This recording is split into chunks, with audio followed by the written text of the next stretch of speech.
आठमल्लिक कृषि उत्पादन क्लस्टर तरफ एपीसी प्रोजेक्ट विषय एक साधारण सभा अनुष्ठित हो जाइछि।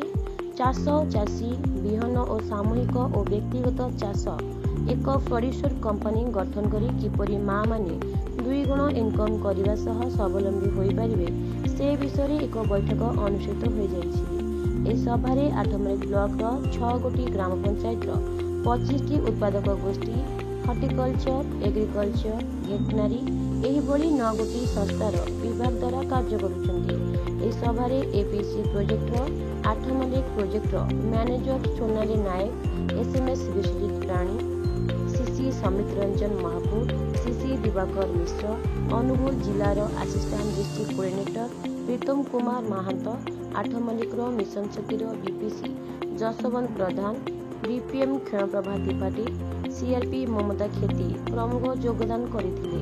आठमल्लिक गोविंद चंद्र